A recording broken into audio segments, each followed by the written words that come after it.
Hey, welcome back to another episode of Projecting Grandeur. I'm your host, Ron Dichter, and I am so stoked for today's show. I have a very special guest who I have been really working with to get on the show, and somebody who many of you probably already recognize, but just an outstanding individual, a super fit dude for any age, but really making me continue to work hard. But somebody who really needs no introduction, but please welcome James Kyson, a very well-known actor. You may recognize him from roles like Ando on NBC's Heroes. He's also quite the musician that we'll dive into a little bit, as well as his background. So, James, thanks for joining us today. Oh, thanks for having me. My pleasure. You bet. Now, just so people have a little background on you, you were originally born in Seoul and you moved to New York at age 10. What are some of the earliest memories you have of that transition, and how has that helped shape kind of who you are today? Uh, you know, it's funny because I've lived in LA longer than New York, but when people ask me where I'm from, I still say New York because I feel like that is the city that really shaped who I am in a way, my formidable years growing up. We moved there when I was 10, and New York in the early 90s is not what it is now. It was smelly, dirty, dangerous. No one has cell phones, and I pretty much grew up on the subways. But what I love about New York is that it's direct and it's on, and you literally get to experience the entire world there in terms of culture and languages. So for me, growing up in such a diverse environment, it made me learn to appreciate all the different cultures that exist in our country, and also learning how to speak with and work with different types of people. And I have so much love for New York, and yeah, it's funny. I still remember the plane ride because it was my first time being on a plane, and we were flying from Seoul to New York City, and the only context I had of America was Michael Jackson, Disney World, and then some of the American TV shows that were airing in South Korea. There was Different Strokes and Knight Rider and a sci-fi show called V and The Incredible Hulk, and they were all dubbed in Korean. So in my mind, the 9, 10-year-old James is thinking, "What? Everyone speaks Korean in America." So when we were flying over, I remember I had the window seat and I started daydreaming about, when we land, we're going to hang out with Michael Jackson in Disney World or Disneyland, and everyone's just going to be speaking Korean. So that was like my naivete. And that shattered so fast. And I remember my first day of school, it was a Monday. We landed on a Saturday night, and it was like cold because it was like end of February, cold and gray. And very like sort of Gotham City. And then Sunday night, we're all like crowded in my Uncle Charles's apartment in Astoria, New York. And so my Korean name is Ji-hoon, starts with a J, and they're like, "Hey, we're gonna enroll James in school tomorrow. He should have an American name, an English name." And on television was uh, like a Sunday night movie special on ABC, and it was one of those old James Bond movies by Sean Connery or Roger Moore. I can't remember which one. But my Uncle Charles is like, "Hey, Ji-hoon should have an American name, and it should be James." And they were like, "James, yeah, it starts with a J, just like his Korean name." Yeah, that sounds good. So very next day when I enrolled in school, I was enrolled as James, and that's how I got my name. That is crazy. I had no idea that is an amazing story. I love that. Uh, well, when you got to New York, I mean, how soon did you realize you wanted to pursue a career in acting, and what did your family think once you told them about it? Yeah, so no one in our family has been an artist or like remotely in entertainment. So, I grew up on, the action movie of like the late 80s, early 90s, everything from Rambo to Die Hard. And so movies were something that we went and consumed. So, but no one like me or anyone in the family or even my cousins when we were growing up, like thought about like, yeah, that's like the thing that we want to try to do when we get older. It just wasn't in the realm of possibilities. So, it wasn't until I went to college in Boston and I got to try out improv for the first time. And it just blew my mind that like this form existed. I was like, people do this? And, it was like short form and playing games and a lot of different exercises. But the very nature of improvisation was just like so mind blowing for me that it existed as a craft. And I think that's where like the seed was planted. I've always enjoyed performing, but the only outlet I ever had was going to summer camps and like church retreats, and you put on a skit together or like a choir. And I was in a band, again, with the guys from church when I was in like eighth grade, playing the keys. And so that was sort of my only introduction to performance. And then when I went to school at Boston University for a couple of years, I met this group of guys, again, at church, and they were really into hip hop. And they taught me how to rap. And so I was in a hip hop group in Boston called School of Thought. And it was like four MCs, and we would perform in like local colleges and different churches. And then later we ended up adding two vocalists, females, and it's going to turn that off. And so, yeah, so we were just, kind of like amateurs, performing at schools and stuff. And that two of the guys in that group ended up, one of them was from Japan. So he went back to Japan and he ended up being in a pop group called M Flow, which was like the Japanese Black Eyed Peas, and just blew up like major success. And then the other guy went back to South Korea and joined a hip hop group called Uptown, and then became part of like the K-pop world. And then I moved to LA and became an actor. So no one would have believed that that little hip hop group in Boston would have produced like three different performing artists. Yeah, we might have to double click into the rapping a little later, but we'll keep going on this. But that's a really interesting path. So far, two questions in, I have learned new information already. I love this.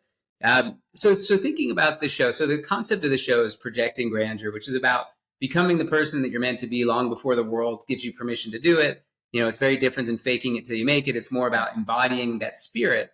Like I have to imagine in the world of just a working actor, that projecting grandeur becomes a really important part of just kind of your DNA. But like when you think of projecting grandeur, what does that mean to you as you think about your craft and perfecting what you do? Yeah, to me, that speaks to me about, for me, I really believe in living a life that is holistically integrated. So mind, body, spirit, and the heart.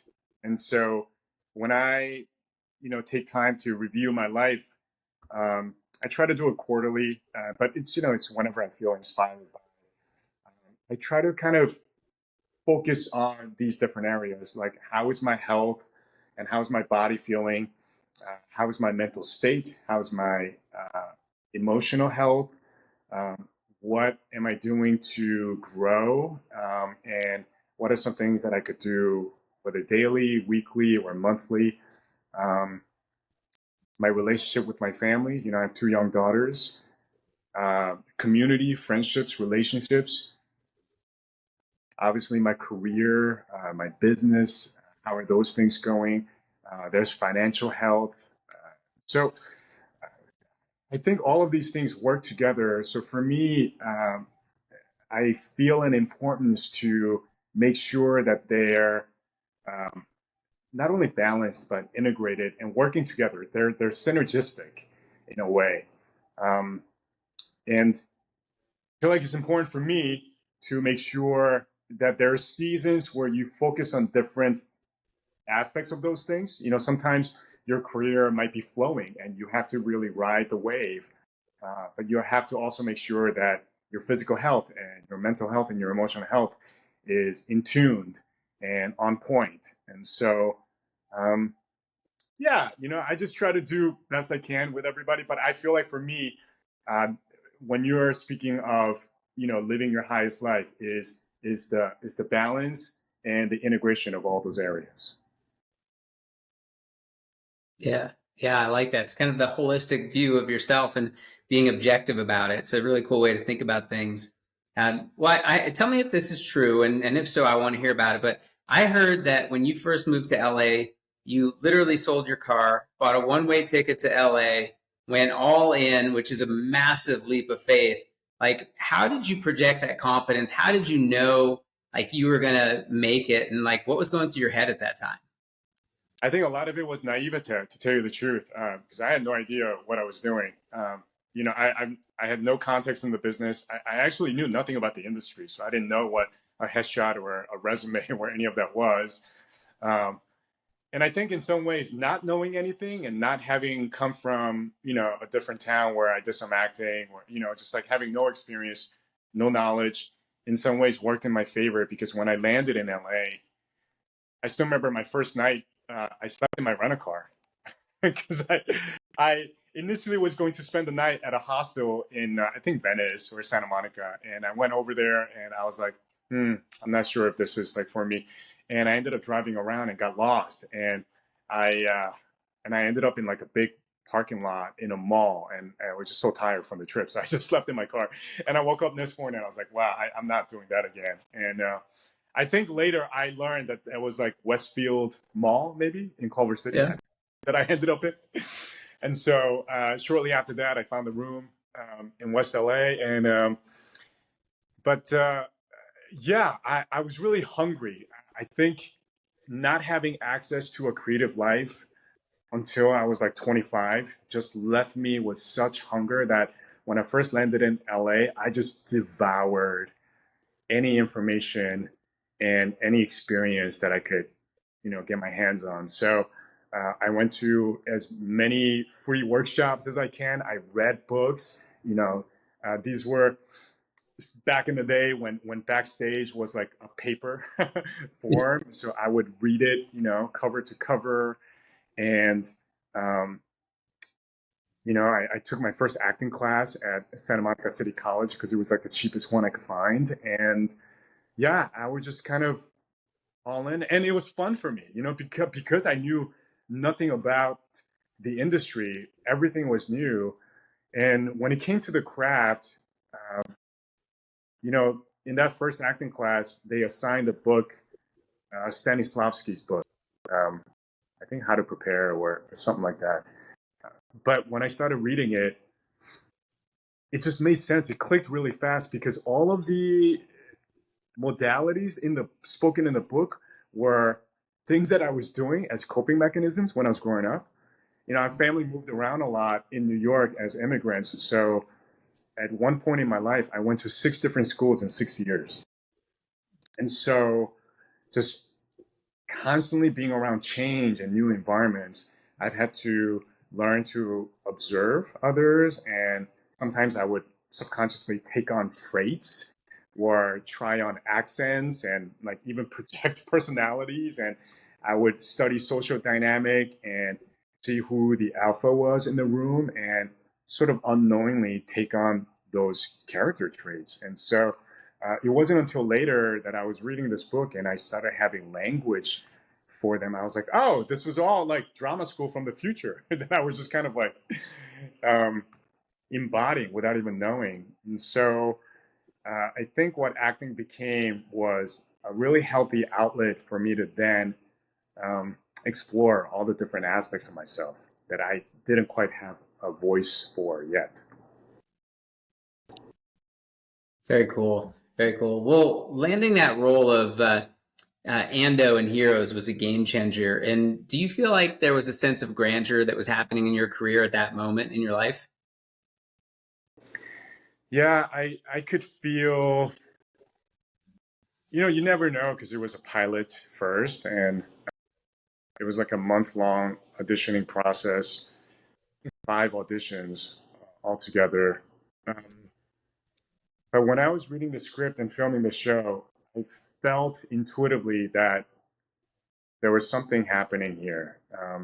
Again, there's no guarantee that any of these shows get picked up, but there was a theme about it. These ordinary people coming together and discovering something extraordinary within themselves. That really resonated with me. And I think that's probably why it resonated with just maybe the viewers in that, especially that first season. So yeah, and then life started to change quickly, and it was both exhilarating and also really challenging because in some ways you're not exactly changing per se, but your relationship with the world is changing very quickly. Mhm. And then you yourself are experiencing